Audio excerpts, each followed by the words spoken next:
시청자 여러분 안녕하십니까? 뉴스9 윤종호입니다. 요즘 하루가 멀다 하고 안타까운 사고들이 잇따르고 있는데 오늘은 부산에서 한 호텔 신축 공사장에 불이 나 6명이 숨지고 27명이 다쳤습니다. 5월 개장을 앞두고 내부 마감 공사가 한창이었는데요. 삽시간에 퍼진 검은 연기에 근로자들이 탈출하지 못하고 변을 당했습니다. 먼저 하동원 기자가 어떻게 된 일인지부터 전해드립니다. 한 건물의 꼭대기층에서 쉴 새 없이 검은 연기가 뿜어져 나옵니다. 바람을 타고 퍼진 연기는 해안가 전체를 뒤덮었습니다. 먹구름이 가린 것처럼 아래가 보이지 않을 정도입니다. 불이 난 건물은 호텔 신축 공사장입니다. 안에서는 200명 가까운 근로자들이 일을 하고 있었습니다. 이거 뭐만 빠져나왔어. 점심 먹으러 하다가 그래 막 급하게 나왔어요. 급하게. 소방당국은 불이 난 지 20분 만에 대응 1단계를, 불길이 잡히지 않자 약 1시간 뒤에는 2단계를 발령했습니다. 헬기 3대와 120대 넘는 소방차를 동원한 뒤에야 불길을 잡았습니다. 하지만 건물 1층 안에서 근로자 6명이 숨진 채 발견됐습니다. 이들은 모두 인테리어 공사가 진행되던 수영장 인근에서 심정지 상태로 쓰러져 있었습니다. 구조대가 현장 안에 들어갔을 때 사망자가 사망으로 치료되는 요구주자가 이미 현장에 쓰러져 있는 상태였습니다. 27명은 연기를 마시거나 대피하다 다쳐 병원 치료를 받고 있습니다. 소방당국은 사망자가 나온 1층 단열재에서 불이 시작된 것으로 보고 있습니다. TV조선 하동훈입니다. 보신 것처럼 화재 당시 건물 안에 200명 정도의 근로자들이 일을 하고 있었습니다. 이들은 화염이 순식간에 퍼지자 옥상이나 건물 밖으로 뛰쳐나갔는데 겨우 몸만 빠져나왔습니다. 이어서 김동영 기자입니다. 희뿌연 연기에 휩싸인 호텔 건물로 헬기가 접근하고 구조대원이 외줄에 매달려 내려와 옥상에 있는 작업자들을 끌어올립니다. 소방당국은 헬기로 15명을 구조했습니다. 구조자들은 건물 안 전체로 시커먼 연기가 빠르게 차올라 앞이 보이지 않는 가운데서도 입을 막고 숨을 참아가며 옥상으로 대피했습니다. 순간 느꼈을 때는 앞이 아무것도 안 보이고 일단 내가 다니던 동선이 있으니까 이걸 잡고 그냥 막 손으로 밖에서 연기가 빠지도록 유리창을 깨져 탈출을 돕기도 했습니다. 휴대폰도 그거 다 있고 몸만 빠져나갔어요. 너무 긴박해가지고 외벽일이 하는 장비 그거 타고 이리 내려와가지고 필사의 탈출로 안에 있던 근로자 100여 명이 목숨을 건졌습니다. 불이 난 호텔은 건물 3개 동이 모두 연결된 구조라 삽시간에 연기가 건물 전체로 번졌습니다.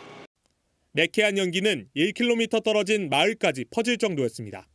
좀 매구하이 이래 좀 독했어요. 냄새가. 불 많이 붙을 때는 컸지. 부산시는 화재 현장 인근 도로의 통행을 통제하기도 했습니다. TV조선 김동열입니다. 호텔 안에서 불이 시작된 1층은 물론이고 여러 층의 실내 장식을 위한 목재와 단열재 같은 자재들이 쌓여 있었습니다. 불에 잘 타는 데다 유독가스도 많이 나와 인명피해를 키웠습니다. 곽승환 기자입니다. 좀처럼 줄어들지 않는 검은 연기. 불길이 잡힌 뒤에도 건물 안을 가득 채운 연기는 1시간 30분가량 계속해서 뿜어져 나왔습니다. 냄새 맡아보니까 바로 쓰러지겠더라고. 연기가 많이 없어도 냄새가 독하더라고. 연기가 빠진 내부엔 불에 타거나 그을린 목재들이 쌓여 있습니다.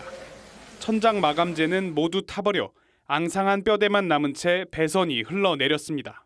아마실인데 천장 마감 작업을 하고 있거든요. 다 목재예요. 불이 잘 타는 거. 발해제하고. 호텔 3개 전체에서 인테리어 공사가 진행되고 있었기 때문에 곳곳에 목재와 단열재가 쌓여 있었고 유독가스를 내뿜는 화염은 순식간에 건물 전체로 퍼졌습니다.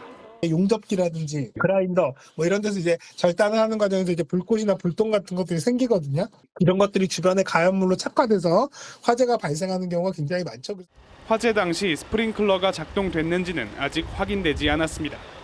소방당국은 경찰과 국가수와 함께 오는 16일 합동 감식을 통해 스프링클러 작동 여부와 화재 경위 등을 조사할 계획입니다. TV조선 곽승환입니다. 부산과 대구에서 잇따라 열렸던 윤석열 대통령 탄핵 반대 집회가 내일은 광주 광역시에서 열립니다.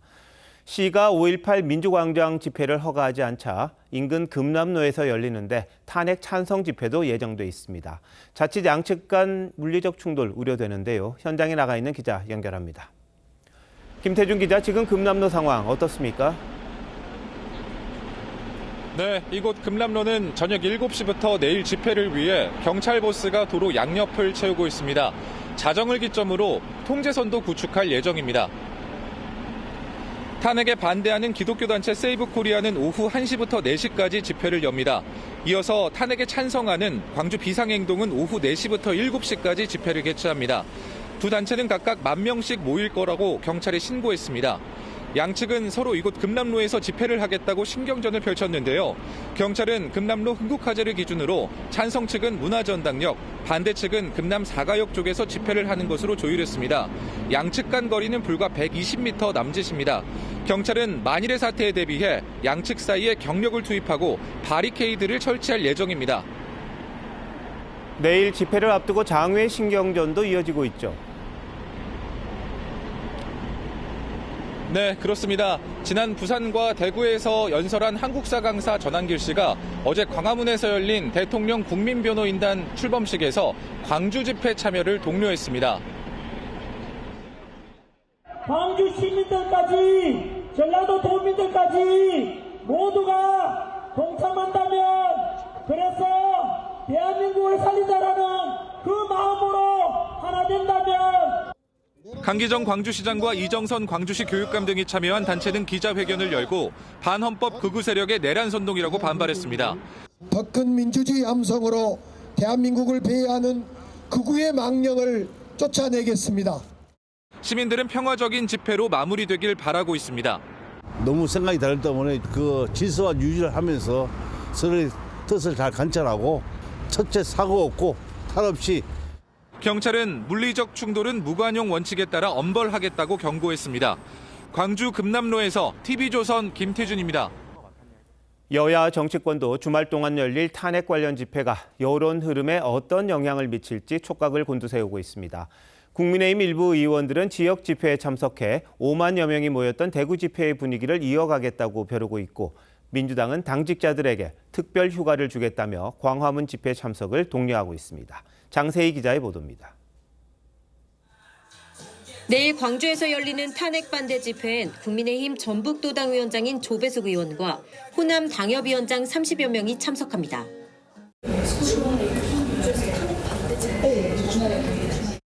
김기현, 윤상현, 박성민, 김민전 의원 등은 울산에서 열리는 탄핵 반대 집회에 참여합니다. 국민의힘 지도부 관계자는 민간단체가 주최하는 행사로 당과는 무관하다면서도 의원들의 개별 참석은 막지 않는다고 말했습니다.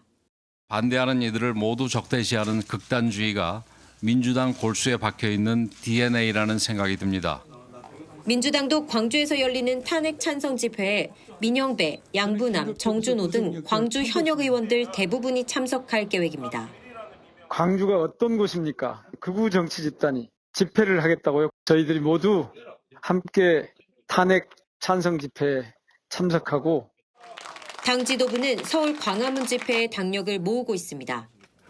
당 사무처는 15일과 22일엔 절반씩, 3.1절 집회엔 당직자 전원이 참석하라고 공지하며 사실상 동원령을 내렸는데 특별 휴가를 지급하겠다는 당근책도 썼습니다. 민주당 의원 170명 전원은 사직생의 각오로, 아니 죽음은 죽으리라라는 각오로 최선봉에 서겠습니다. 이재명 대표도 지역구 당원들에게 광화문 집회 참석을 독려하는 문자 메시지를 보냈습니다. TV조선 장세희입니다. 헌법재판소가 한덕수 국무총리 등 윤석열 대통령 측이 신청한 증인 3명을 추가로 채택하고 20일에 변론 기일을 열기로 했습니다. 이른바 체포자 명단과 관련해 논란이 있는 홍장원 전 국정원 1차장도 헌재에 다시 나와 치열한 공방을 벌일 걸로 보입니다. 다만 윤 대통령 측은 날짜를 바꿔달라고 했는데 무슨 이유인지 류태영 기자가 보도합니다. 윤 대통령 측 신청이 받아들여진 증인은 한덕수 총리와 조지호 경찰청장, 홍장원 전 국정원 1차장 등 3명입니다. 윤 대통령 측은 한 총리를 상대로 야당의 횡포로 계엄이 불가피했다는 주장을 펼치고, 국회 측은 국무회의의 절차적 하자에 대해 집중 신문할 것으로 보입니다. 워낙 절차적, 실체적 흠결이 많기 때문에 동의하지 않습니다. 조지호 경찰청장은 국회 봉쇄 지시 여부, 홍장원 전 국정원 1차장은 체포자 명단 관련 핵심 증인입니다. 특히 홍 전 차장의 진술은 조태용 국정원장 등 관련자들과 엇갈리며 논란이 커진 상황입니다. 여인영은 지난번 증인신문 이후에 자신이 홍장원에게 그런 요청을 한 적이 없다라고 진술을 하였고, 헌재는 오는 20일 세 사람에 대해 각각 90분씩 신문하기로 했는데 윤 대통령 측은 곧바로 기일을 바꿔달라고 신청했습니다. 내란 사건 형사재판의 첫 변론 준비 기일과 일정이 겹치는데 변호인 상당수가 양쪽 재판을 겸하고 있기 때문입니다. 20일 형사재판에선 윤 대통령의 구속 취소 청구에 대한 심사도 예정돼 있습니다. 헌재는 평일을 거쳐 기일 변경 여부를 결정할 예정입니다. TV조선 류태영입니다. 윤 대통령은 계엄 선포 직전 경찰 수뇌부를 삼청동 안가로 불렀는데 이때 어떤 얘기가 오갔는지 이제 드러났습니다. 윤 대통령은 김용현 당시 국방장관이 조지호 경찰청장 등과 함께 경찰 배치를 논의하는 걸 봤다고 했는데 봉쇄가 아니라 경비를 위해서라는 걸 주장하기 위해서였습니다. 그런데 국방장관이 경찰에 작전 지시를 했다면 이것도 논란입니다. 윤재민 기자입니다. 계엄 선포 3시간여 전인 지난해 12월 3일 저녁 7시쯤 김용현 전 장관과 만나고 있던 윤석열 대통령은 조지호 경찰청장과 김봉식 당시 서울경찰청장을 안가로 불렀습니다. 윤 대통령은 이 자리에서 세 사람이 경찰력 배치를 의논하는 걸 봤다고 어제 헌재에서 말했습니다.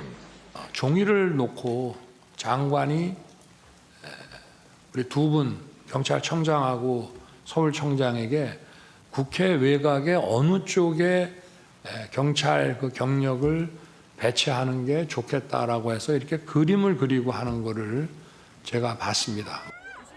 그동안 수사기관에서도 안가 회동에 대한 구체적 진술은 나온 적 없었는데 국회 측은 조 청장과 김 전 청장이 수사기관에서 함구해 온 걸 윤 대통령이 직접 말한 셈이라고 했습니다.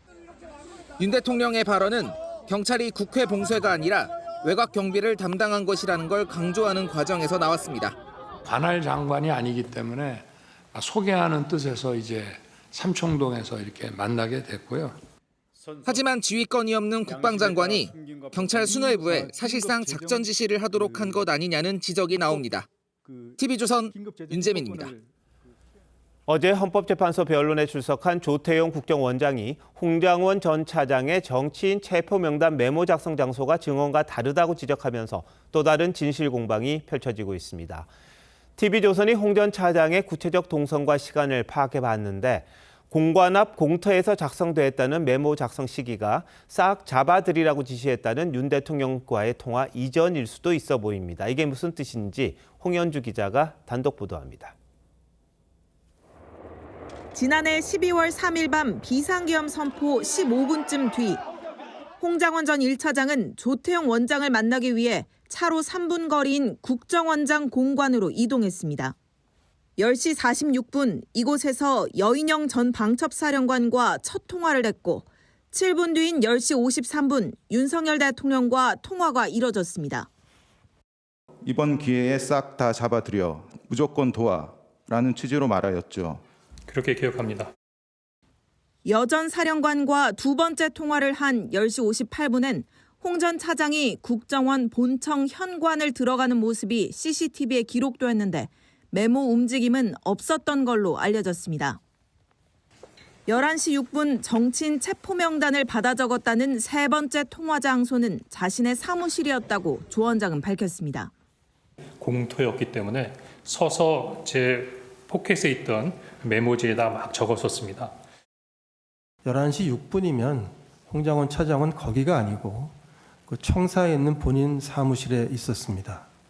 한 여권 관계자는 공관 앞 공터에서 메모를 썼다면 대통령과의 통화 이전이라며 싹 잡아들이라는 지시가 있었다면서 통화도 전에 체포조 메모를 했다는 건 앞뒤가 맞지 않는 것 같다고 했습니다. 홍 전 차장은 자신의 동선과 관련한 TV조선 질의에 답변하지 않고 잇따라 출연한 방송에서 자신에게만 AI 수준의 기억을 요구한다며 모든 동선을 CCTV로 확인하면 된다고 했습니다. TV조선 홍현주입니다. 윤 대통령에 대한 헌법재판소의 탄핵 심판이 막바지를 향해 가고 있습니다. 사실관계를 더 따져봐야 하는 게 아니냐는 지적도 있는데요. 변론을 통해 새롭게 밝혀진 게 뭔지, 어떤 게 계속 논란인지, 앞으로 드러날 건 없는지 이재중 기자가 정리했습니다. 윤석열 대통령 탄핵 심판에 나온 증인 14명 중 일부는 핵심 쟁점에 대해 다른 증언을 했습니다. 정치인 체포 지시를 두고 홍장원 전 국정원 1차장은 윤 대통령 지시가 있었다고 했지만 이번 기회에 싹 다 잡아들여 무조건 도와라는 취지로 말하였죠. 그렇게 기억합니다. 조태용 국정원장은 거짓이라고 했습니다. 아주 구체적으로 설명을 했는데 그 내용의 뼈대가 사실과 다른 겁니다. 국회의원을 끌어내란 지시가 있었는지에 대해서도 말이 엇갈렸습니다. 김용현 전 장관은 국회의원이 아닌 요원을 끌어내란 취지였다고 했습니다. 요원을 빼내라고 한 것을 김병주 국회의원이 의원들 빼내라는 것을 동가시킨 것이죠. 네, 그렇습니다. 하지만 곽종근 전 특전사령관은 의원으로 받아들였다고 했습니다. 전 당연히 그게 국회의원이라고 생각을 하고 그렇게 이해했습니다. 이진우 수방사령관은 답변을 거부했지만 조성현 수방사 경비단장은 지시를 받았다고 했습니다. 더 이상 답변 드리지 않겠습니다. 국회 내 인원들을 끌어내는 임무를 부여받은 것 같다라고. 헌재가 검찰 조서와 달라진 증언들을 어떻게 판단하느냐가 탄핵 심판의 향방을 가릴 것으로 보입니다. TV조선 이재중입니다. 앞서 보신 곽종근 전 특전사령관의 증언에 대해 국민의힘은 연일 야당의 회유 의혹을 제기하고 있습니다. 성일종 국방위원장은 김현태 707 특임단장의 직접 증언이라며 폭로를 이어가고 있는데요. 오늘은 민주당이 삼성의 전속 변호사를 소개해주겠다고 했다고 주장했습니다. 곽 전 사령관은 그러나 옥중 입장문을 통해 정면 반박했습니다. 박한솔 기자입니다. 성일종 국방위원장은 김현태 707 특임단장의 증언이라며 지난해 12월 국방위 정례시간 중 민주당 박범계 의원이 휴식 중인 곽종근 전 사령관을 찾아가 회유했다고 주장했습니다. 민주당이 끝까지 챙겨주겠다면서 삼성전자 부회장의 전속 변호사 연결을 언급했다는 겁니다. 민주당이 끝까지 챙겨줄 테니 걱정 마라라고 했는데 뭘 챙겨준단 말입니까? 삼성전자 부회장 전속 변호사를 연결해주겠다는 말도 했다고 합니다. 또 끌어내라는 지시가 나온 대통령 통화 내용에 대해선 박 의원이 곽 전 사령관에게 입력했다는 표현을 김 단장이 했다며 오염이자 회유 공작이라고 주장했습니다. 이에 대해 박 의원은 면책특권이 적용되지 않는 국회 밖에서 인터뷰하라며 바로 고발하겠다고 했습니다. 새빨간 거짓말이고 성일종 위원장이 면책특권의 보호하에 있지 말고 인터뷰하세요. 나오셔서 인터뷰하시면 바로 고발해드리겠습니다.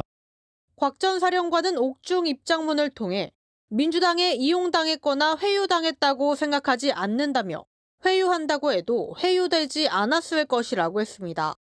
변호사 추천에 대해선 부승찬 의원 소개로 변호인 한 명을 만났는데 1시간 정도 얘기하고 선임계 제출 없이 끝났다고 했습니다. TV조선 박한솔입니다. 윤석열 대통령 탄핵 심판이 막바지에 접어들고 있습니다. 빠른 재판 진행에 윤 대통령 측은 강하게 반발하는 상황인데 남은 카드는 뭐가 있을지, 중대한 결심은 뭔지 김주영 기자와 따져보겠습니다. 김 기자, 윤 대통령 측이요, 헌법재판소가 잡은 변론 기일하고 형사재판이 겹친다. 그래서 좀 문제 제기를 하던데 이건 문제 없습니까? 네, 헌법재판소가 추가로 잡은 기일은 윤 대통령의 내란죄 형사재판 첫 공판 기일입니다. 헌재 측은 다음 주 다른 날에는 다른 탄핵 심판 일정이 모두 잡혀 있는 상황이었다고 설명했는데요. 형사재판은 오전이고 탄핵 심판은 오후이기 때문에 변호인단 규모 등을 봤을 때 충분히 가능하다는 판단에 기일을 지정했다고 했습니다. 윤 대통령 측은 하루에 두 재판을 동시에 대응하긴 어렵다면서 기일 변경을 요청했습니다. 네, 형사재판과 겹치면 아무래도 이 방어권 보호가 쉽지 않다, 이런 주장을 할 법은 한데요. 네, 헌재법 51조에 따르면 탄핵 심판과 같은 사유로 형사소송이 진행되고 있는 경우에 재판부는 심판 절차를 정지할 수 있다고 되어 있는데요. 문제는 이게 재판부의 권한이라 이미 증인 신문 등이 끝나가는 지금 시점에선 받아들여지지 않을 가능성이 큽니다. 윤 대통령 측도 오늘 아직 51조를 적용해 심판 정지를 요구할 생각은 없다고 했습니다. 윤 대통령 측에서는 이번 사안뿐만이 아니라 이 헌법재판소의 탄핵 심판이 너무 빨리 진행된다, 졸속 아니냐 이런 식으로 좀 반발하는 것 같은데 그 반발이 더 커지는 것 아닙니까? 네, 어제 탄핵 심판에서 윤곽근 변호사가 이런 식이면 중대한 결심을 할 수밖에 없다고 했는데요. 일각에선 윤 대통령 하야 이야기도 나왔는데 변호인단인 석동현 변호사는 사실 무근이라면서 변호인단 총사퇴 등 절차 안에서의 대책을 고민하고 있다고 했습니다. 재판의 공정하고 정확한 절차 진행을 촉구하는 그런 의미에서 경우에 따라서는 변호인들의 사퇴 문제를 포함한 이 절차 내에서의 중대 결심이다. 변호인단이 모두 물러나면 재판 속도를 좀 늦출 수는 있는 겁니까? 이게 쉽지 않아 보입니다. 헌재법 25조 3항에 따르면 심판 당사자 사인이 변호사를 선임하지 않으면 심판이 불가능하다고 되어 있습니다. 문제는 예외 조항에 본인이 변호사 자격이 있는 경우에는 심판이 가능하다고 되어 있는데요. 윤 대통령은 대한변호사협회에도 휴업 변호사로 등록되어 있는 법조인이기 때문에 이 예외 조항에 해당됩니다. 또 대통령은 개인이 아니라 국가기관으로 봐야 된다는 해석이 법조계 다수설이라 대리인이 사퇴해도 재판이 그냥 진행될 가능성이 큽니다. 이 때문에 박근혜 전 대통령 대리인들도 총사퇴를 거론은 했지만 실제 하지는 못했습니다. 탄핵 심판 절차가 거의 마무리 수순에 들어갔기 때문에 설령 대통령 대리인단이 전원 사퇴하더라도 재판 절차가 중단되거나 재판 절차의 진행에 영향을 미치지는 않는다고 봅니다. 이대로 진행되면 윤 대통령에 대한 탄핵 심판 결과 언제쯤 나옵니까? 이전 대통령들의 탄핵 심판을 보면 마지막 변론일 이후에 탄핵 여부 결정까지 노무현 전 대통령은 14일, 박근혜 전 대통령은 11일이 걸렸습니다. 윤 대통령은 늦어도 2월 안에 변론이 끝날 것으로 보이는데요. 마은혁 재판관 임명 등 변수가 있긴 하지만 3월 중순쯤에는 결론이 날 것으로 전망됩니다. 네, 지금 헌법재판소에 대한 불신이라든지 이런 여러 가지 요인들이 겹쳐 있는데 이 결과에 모두가 승복할 수 있게끔 진행이 됐으면 하는 그런 바람이 있습니다. 김 기자, 잘 들었습니다.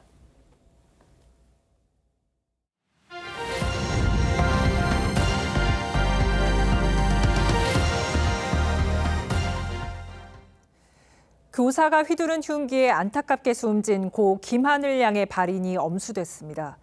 가족들은 하염없이 눈물을 흘렸고 하늘 양은 마지막 인사를 끝으로 영원한 하늘의 별이 됐습니다. 김다로 기자입니다. 영정사진 속에서 환하게 웃고 있는 김하늘 양. 영원한 이별을 앞두고 할머니는 목 놓아 통곡하고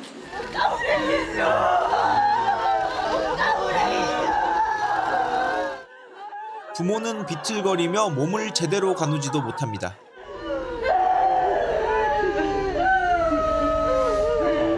지난 10일 자신이 다니는 학교의 40대 교사에게 변을 당한 하늘 양이 가족 품을 영영 떠났습니다. 학교 관계자와 일반 시민들도 하늘이의 마지막 길을 배웅했습니다. 자식을 기르는 부모의 마음으로 그렇게 왔습니다. 하늘 양을 실은 운구차는 살던 아파트 단지 근처를 거쳐 화장장으로 향했습니다.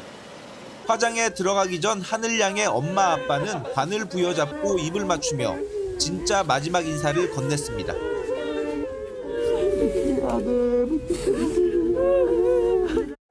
범행 당시 자해한 피의자는 수술한 지 나흘이 지났지만 여전히 조사를 받을 수 없는 상태인 것으로 전해졌습니다.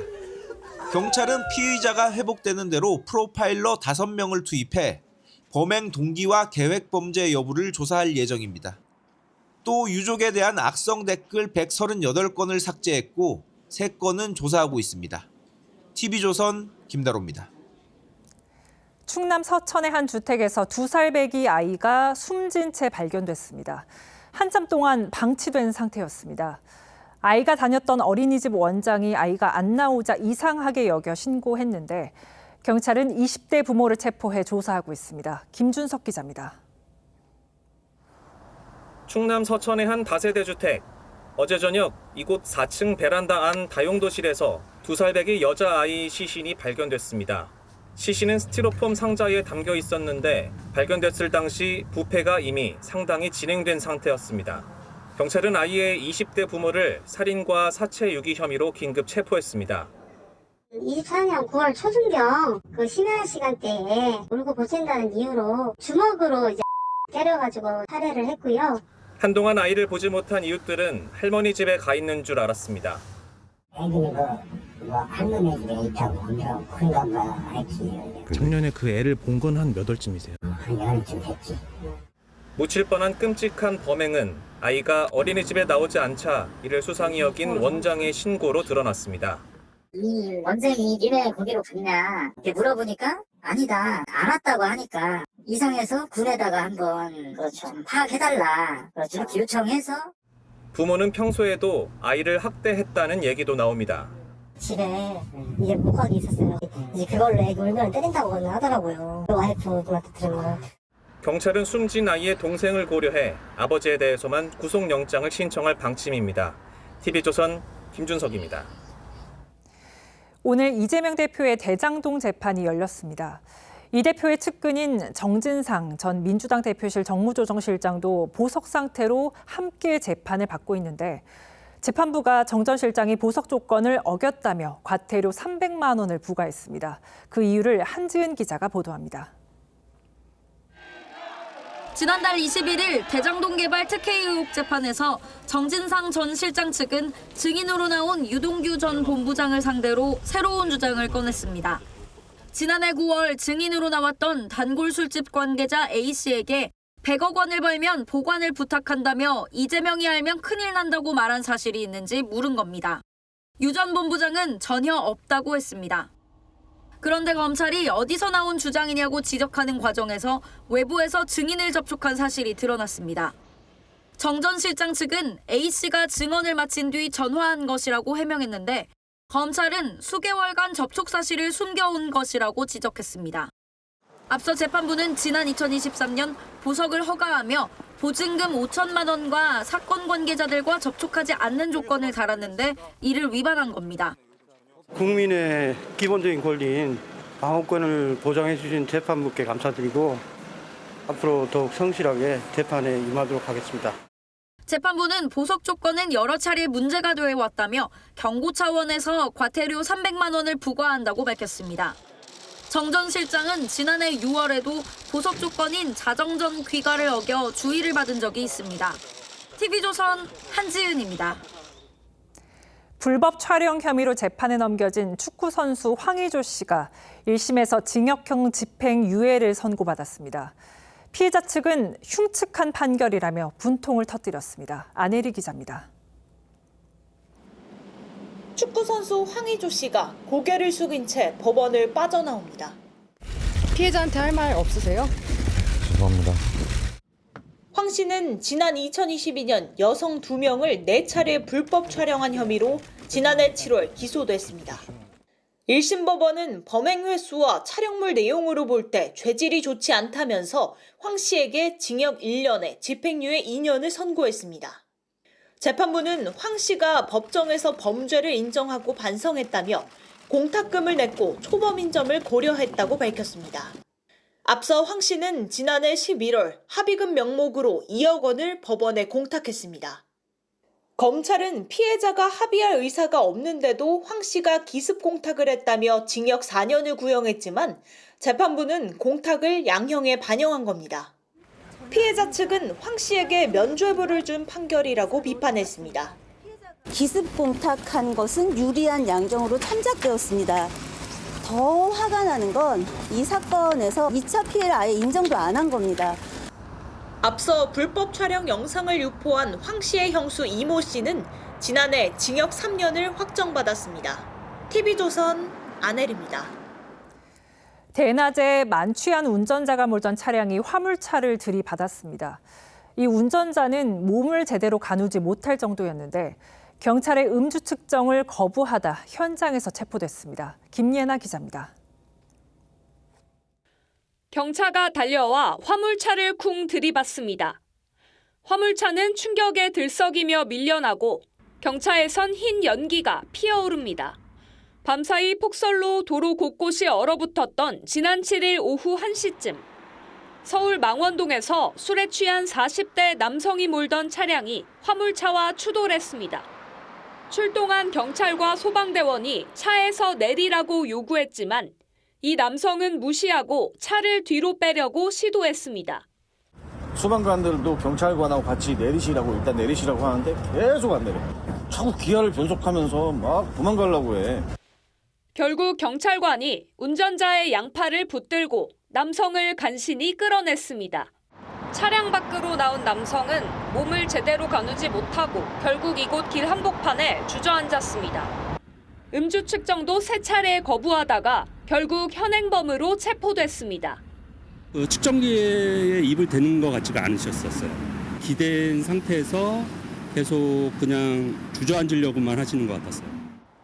정당한 이유 없이 음주 측정을 거부하면 음주운전보다 더 엄하게 처벌될 수 있습니다. 경찰은 음주 측정 거부 혐의로 남성을 입건하고 음주운전 혐의 적용을 검토하고 있습니다. TV조선 김예나입니다. 무인 노래방을 돌아다니면서 화폐 교환기에 있는 현금을 훔친 30대 남성이 구속됐습니다. 서울과 부산을 오가면서 수천만 원을 훔쳤는데 경찰서들의 공조 수사에 덜미를 잡혔습니다. 이나라 기자입니다. 인적 드문 새벽 시간, 거리를 어슬렁거리던 남성이 건물 안으로 들어갑니다. 이 남성이 향한 곳은 코인 노래방. 잠복 중이던 사복 경찰들이 쫓아 들어오자 눈치챈 남성이 젠걸음으로 도망치려 합니다. 하지만 결국 붙잡혀 끌려 나옵니다.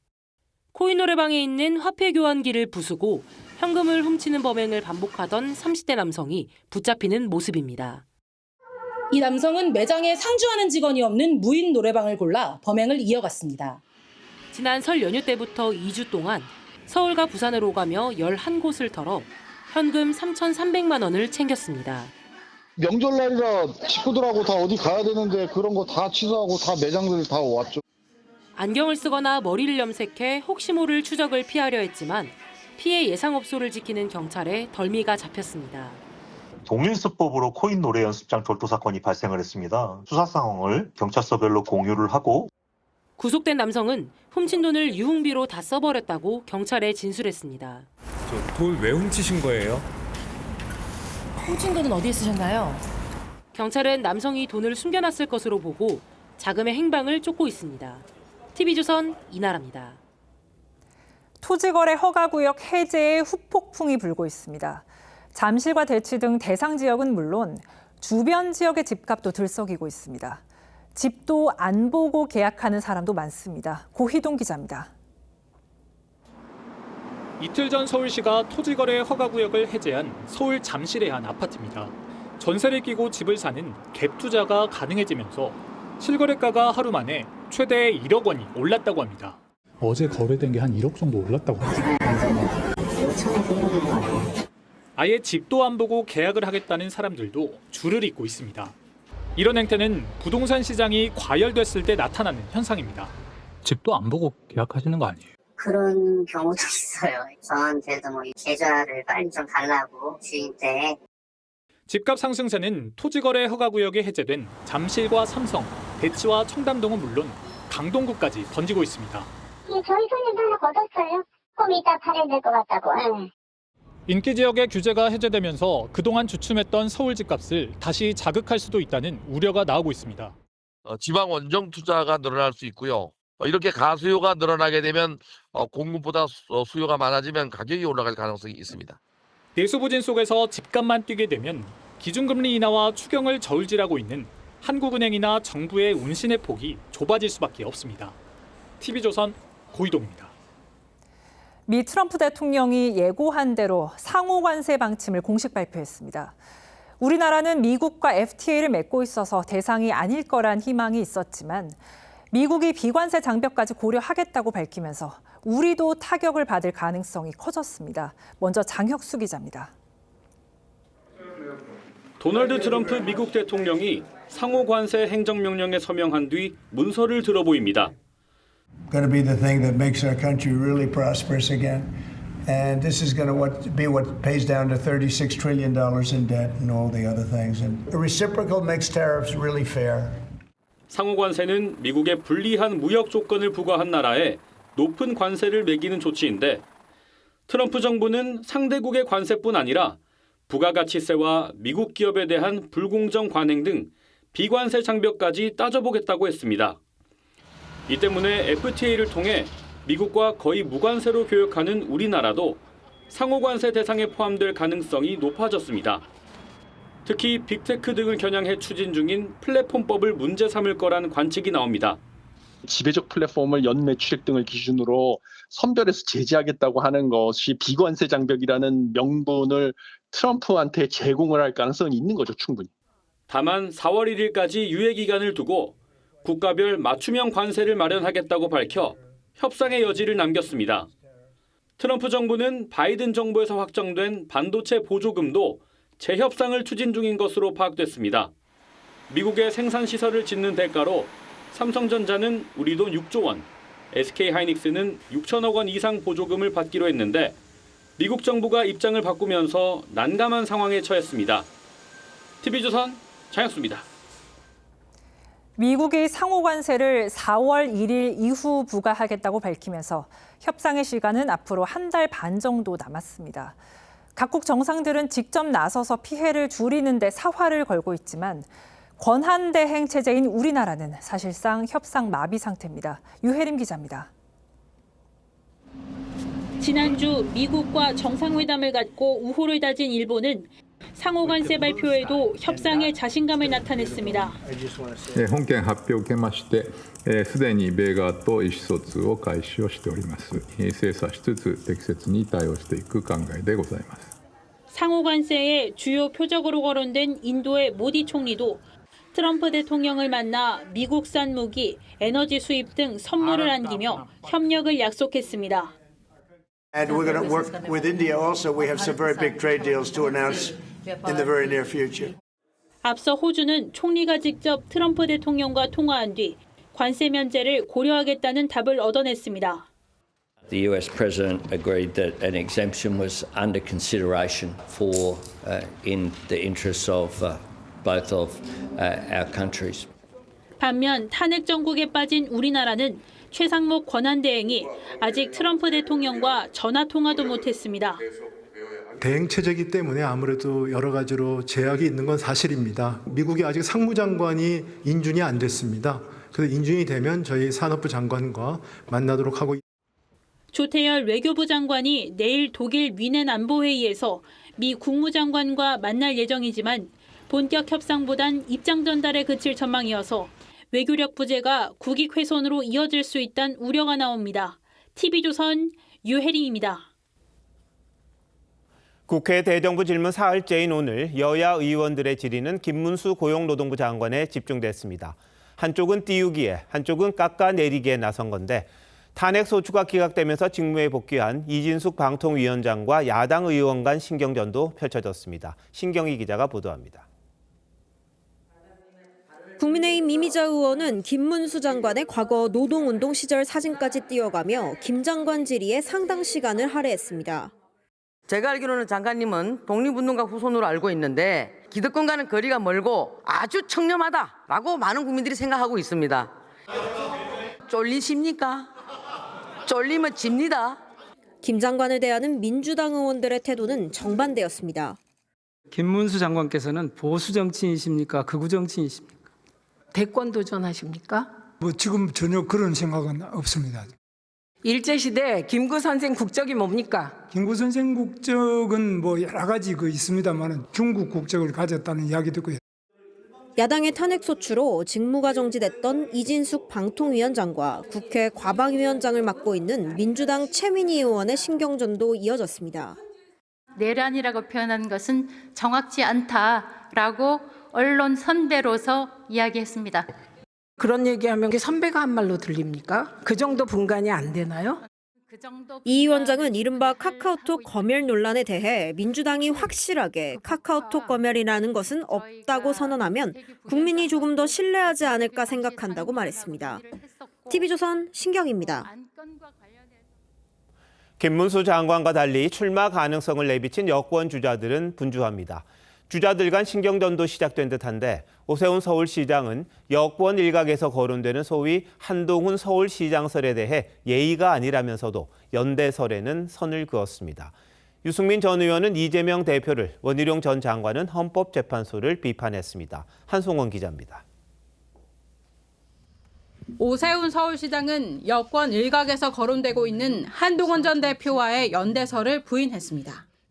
당대표가 된 이후 식사나 차 한 번 한 적 없다며 왜 연대설이 나오는지 이해할 수 없다고 했습니다. 한동훈 서울시장 설에 대해선 자신의 참모 중 그렇게 말한 사람은 없다면서도 결례라고 했습니다.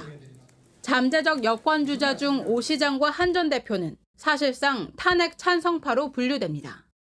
탄핵 소추를 통해서 법의 판단을 받아보자 하는 입장을 일찌감치 낸 바가 있고 그 입장에는 전혀 변화가 없습니다.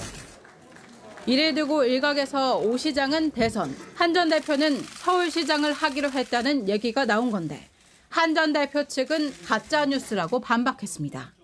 여권에선 주자들 간 신경전이 시작된 거란 해석이 나왔습니다. 유승민 전 의원은 유력 야권 주자인 민주당 이재명 대표의 우클릭 행보에 대해 전 국민 25만 원 포기할 테니 추경하자고 해놓고 홀딱 뒤집듯이 뒤집는다고 비판했습니다. 기회주의적으로 뭐가 표가 된다 싶으면 우클릭했다가 또 다시 왼쪽으로 갔다가 오른쪽 왼쪽으로 너무 정신없이 다. 7달 만에 기자회견을 한 원희룡 전 장관은 헌법재판소를 향해 민주당 불법에 동조해선 안 된다고 비판을 이어갔습니다. 갤럽 여론조사에서 장래 정치 지도자 선호도는 이 대표 34%, 김문수 장관 12%, 한 전 대표와 오 시장, 홍준표 대구시장이 각각 5%였습니다. TV조선 한송원입니다. 여당과 달리 이재명 대표의 일극 체제가 굳어지고 있는 민주당은 조기 대선을 치를 경우 대선 후보 선출 흥행을 고민하고 있습니다. 최근 중진 의원 모임에서 추대 분위기로 가서는 안 된다는 지적이 나왔다고 합니다. 황정민 기자의 단독 보도입니다. 민주당이 최근 전국 시도당에 내려보낸 현수막 시안입니다. 이재명 대표 간판 슬로건인 먹사니즘과 경제는 이재명이란 문구가 담겼습니다. 당내 일각에선 조기 대선 가능성이 거론되는 상황에서 일찌감치 이 대표만 부각시키는 거냐는 볼멘 소리가 나옵니다. 지난 10일 박찬대 원내대표가 주재한 비공개 삼선 의원 간담회에서도 비슷한 목소리가 나온 걸로 전해졌습니다. 이 자리에 참석했던 한 의원은 사실상의 추대 분위기로 흐르면 확장성 측면에 좋을 게 없다고 했고 또 다른 의원도 조용한 경선이 유리할 수 없다고 했습니다. 비명계 일각에선 경선 긴장감을 높이기 위해 예비 경선만이라도 100% 일반 여론조사로 뽑는 방식으로 경선 룰을 바꾸도록 당 지도부에 제안하는 방안을 검토하고 있습니다. 다양한 목소리를 인정하는 경선 문화를 만들어야 합니다. 이 틀막은 분열과 패배로 가는 지름길입니다.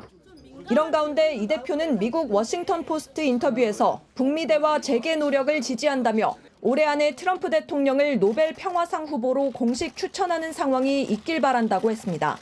또 일본과의 협력 필요성은 인정하면서도 일본이 식민지 시대의 잘못을 제대로 인정하지 않고 있다고 지적했습니다. TV조선 황정민입니다. 미 트럼프 대통령이 우크라이나 전쟁 종전 협상에 시동을 건 이후 현재 독일 뮌헨에서 종전 방안이 논의되고 있습니다. 그런데 협상이 미국과 러시아 간에 이루어지는 모양새입니다. 당사국인 우크라이나와 유럽은 강하게 반발하고 있습니다. 신은석 기자입니다.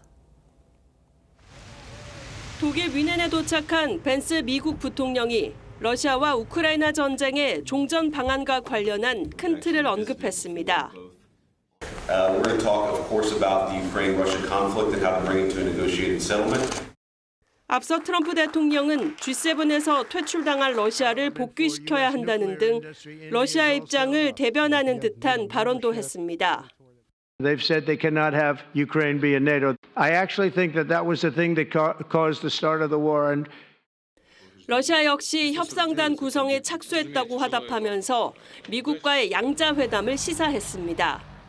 Конечно же, будет и двусторонний российско-американский трек этого диалога, и трек, который, конечно же, будет связан с вовлеченностью Украины. 미국이 러시아와 빠르게 주파수를 맞추자 동맹국들은 당혹감을 드러냈습니다.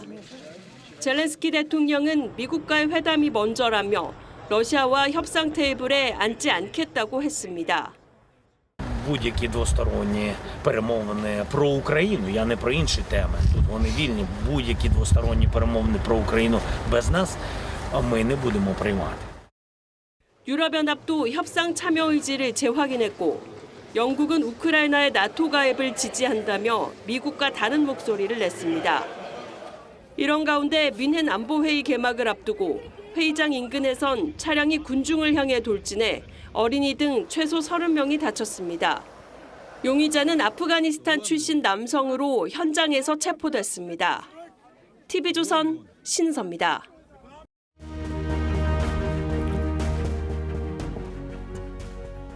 조선という国は数百年間愚かな王と腐敗した治世たちが支配してきた国だが、わしはあの国の民たちが一番の悩みの種だ。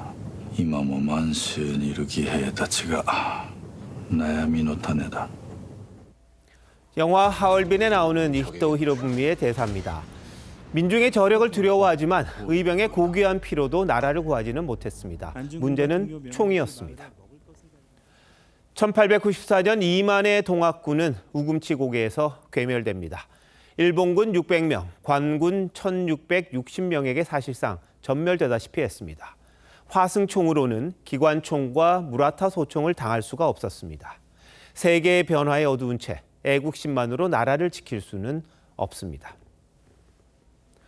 트럼프 대통령이 관세 전선을 무한 확장하고 있습니다. 글로벌 무역 질서라는 건 아랑곳하지도 않습니다. The world has taken advantage of the United States for many years. They've charged us massive tariffs that we haven't charged them. 백악관 무역 담당 고문은 무역 적자가 큰 나라들부터 사기치는지 알아내고 바로잡겠다고 엄포를 놨습니다. 미국의 주요 무역 적자국 8위인 우리가 신경 쓰지 않을 수가 없습니다. 한미 FTA를 체결해 거의 모든 미국산 물품이 무관세지만 미국이 불합리하다고 하면 따를 수밖에 없는 상황입니다. 주력 상품인 반도체, 자동차, 바이오까지 위험에 빠졌습니다. 대미 수출의 41%가 관세 폭탄 사정권에 든 겁니다.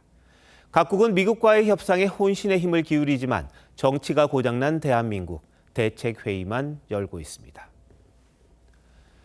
1888년 망명지 일본에서 갑신정변을 일으켰던 박영효는 고종에게 개혁 상소를 보냅니다.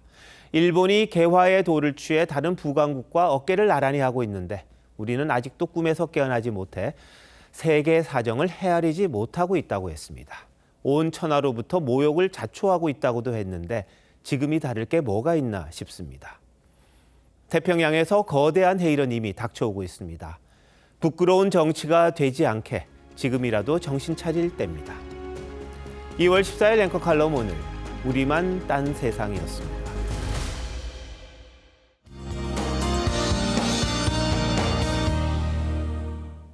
초봄 기온을 미리 느낄 수 있었던 하루였습니다. 주말 동안에도 대부분 지역의 낮 기온이 10도 안팎으로 예년을 크게 웃돌며 온화하겠습니다. 다만 강이나 호수 등의 얼음이 얇아져 깨질 우려가 있어서 안전사고에 유의하셔야겠고요. 추위가 풀리며 어김없이 먼지가 기승을 부리겠습니다. 내일 중부지방과 영남, 전북과 광주의 초미세먼지 농도 나쁨 수준 예상됩니다. 밤사이에는 중부 서해안과 충남 내륙에 짙은 안개가 끼겠고 내일 동해안의 대기는 매우 건조하겠습니다. 내일 하늘에는 구름이 많겠고 모레 새벽까지 남부지방과 제주도에는 비가 내리겠습니다. 내일 아침 기온은 서울이 0도, 광주, 영하 1도로 오늘보다 조금 높겠습니다. 낮에는 강릉이 11도, 울산 12도까지 오르겠습니다. 다음 주 하늘은 맑겠지만 찬 대륙고기압의 영향권에 들어 추워지겠습니다. 날씨였습니다. 2월 14일 금요일 뉴스9 마칩니다. 시청해주신 여러분 고맙습니다.